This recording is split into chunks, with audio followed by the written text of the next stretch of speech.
E hoje você vai entender tudo sobre hipertrofia e como você consegue ganhar mais massa muscular. Então fica comigo até o final, que eu tenho certeza que vocês vão gostar. Primeiro de tudo, vamos entender o que é hipertrofia. Hipertrofia nada mais é do que o aumento no volume da sua massa muscular, das suas fibras musculares.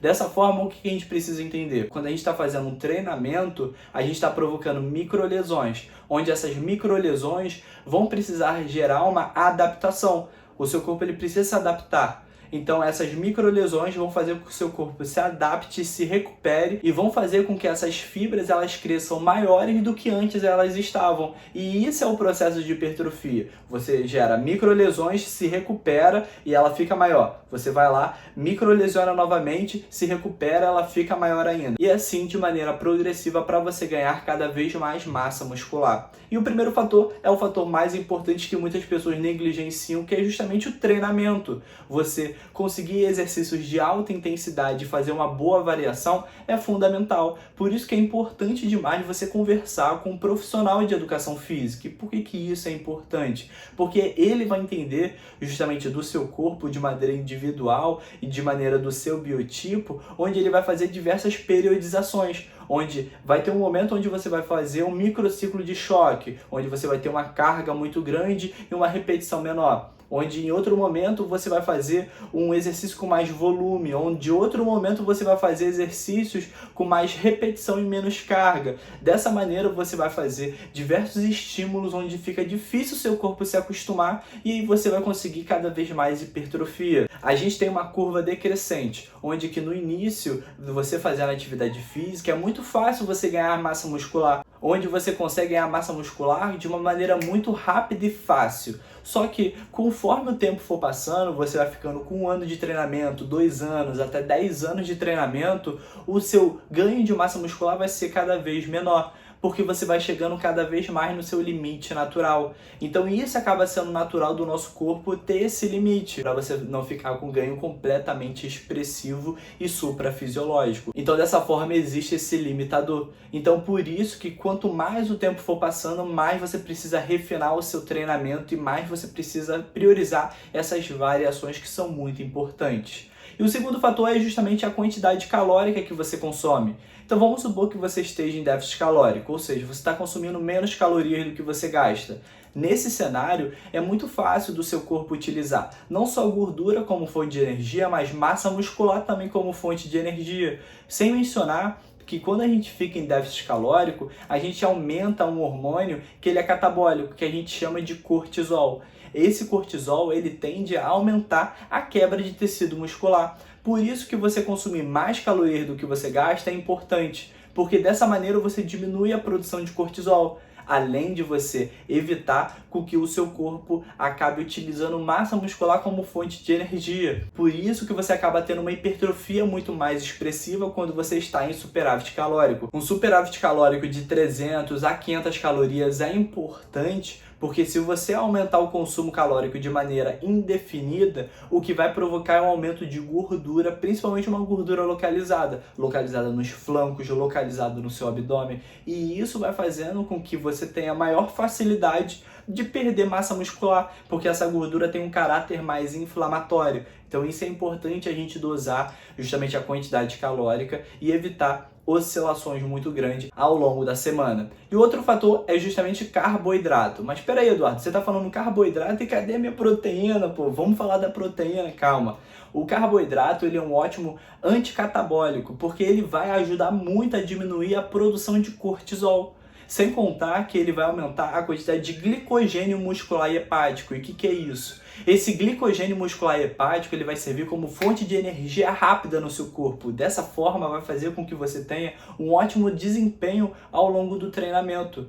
E isso vai fazer com que também, ao longo dos dias que você não treina e ao longo do tempo que você não esteja treinando, você não catabolize. Então, o carboidrato é um ótimo anticatabólico e você precisa priorizar ele. Onde que para hipertrofia, um consumo mínimo que você deve fazer é de 3 gramas por quilo corporal de carboidrato. E que vamos imaginar que você tenha 70 quilos. Dessa forma é interessante você multiplicar 70 vezes 3 e vai dar em média aí 210 gramas de carboidrato que você deve ingerir todos os dias, pelo menos, para que você tenha bons desempenhos no treinamento e para que ele tenha uma boa ação anticatabólica. Então, isso é interessante da gente fazer. Normalmente utiliza-se de 3 a 6 gramas por quilo corporal de carboidrato para fazer com que você tenha uma boa hipertrofia, mas isso precisa ser bastante dosado com relação ao seu teor calórico, para que a quantidade calórica que você esteja ingerindo não aumente muito mais conforme você já esteja acostumado, para que a gente não tenha também um acúmulo de gordura. E o outro fator que também é muito importante é a proteína.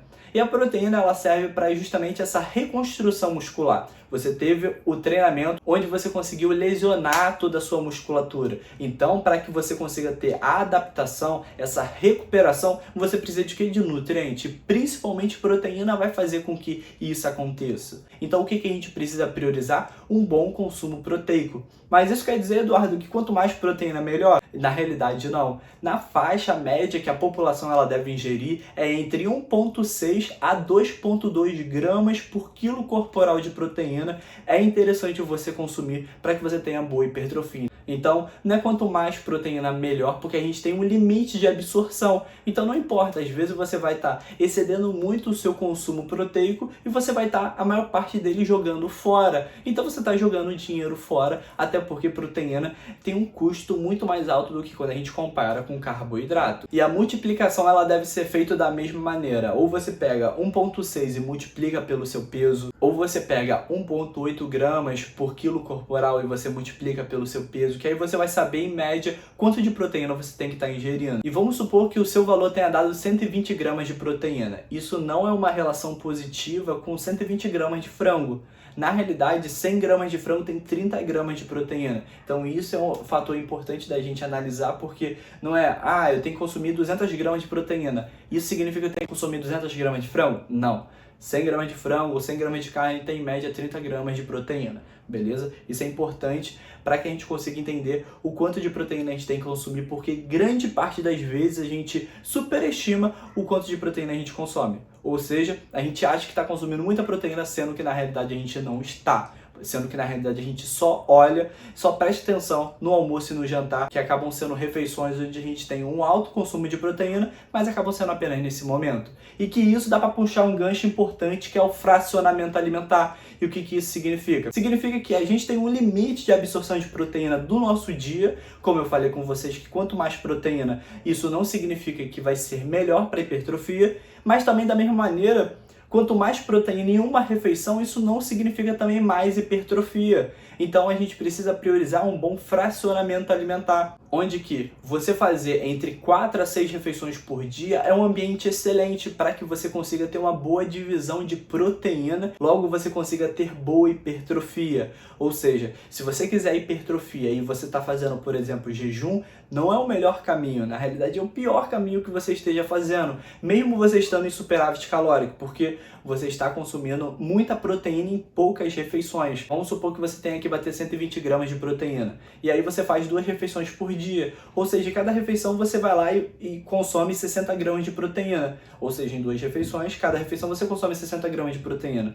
Só que você tem um limite natural de quanto você consegue absorver em cada refeição. Então vamos supor que seja 30 ou seja 40 gramas. Isso depende muito da quantidade de tecido muscular que você tem, do seu peso, do seu percentual de gordura. Isso é muito individual, mas vamos supor que seja 40. 20 gramas estão sendo desperdiçados em cada refeição, onde que eles teriam um aproveitamento muito melhor se fossem consumidos 20 gramas de proteína em 6 refeições. Isso começaria a fazer muito sentido. Além disso, consumir muita proteína em um determinado período também é muito difícil, porque a proteína ela é muito sacietógena, ela vai aumentar muito a sua saciedade, fazendo com que fique difícil você consiga comer um alto volume alimentar. Fica muito difícil disso acontecer, por isso que você fracionar acaba sendo a melhor opção. Até porque não é só proteína que a gente tem que priorizar. A gente lembra que um fator também muito importante e até superior à proteína é o carboidrato, que ela precisa ser preconizada. Então, pessoal, dessa forma a gente precisa entender que o pilar principal para hipertrofia é o treinamento. Isso não tem jeito. Se você não tiver um bom estímulo, você não tem boas microlesões no seu músculo para que você consiga ter uma adaptação e um crescimento muscular. Beleza. Você precisa ter um bom consumo calórico, um bom consumo de carboidrato e principalmente um bom consumo proteico. Beleza, pessoal? Qualquer dúvida vocês podem deixar nos comentários. Um beijo e tchau!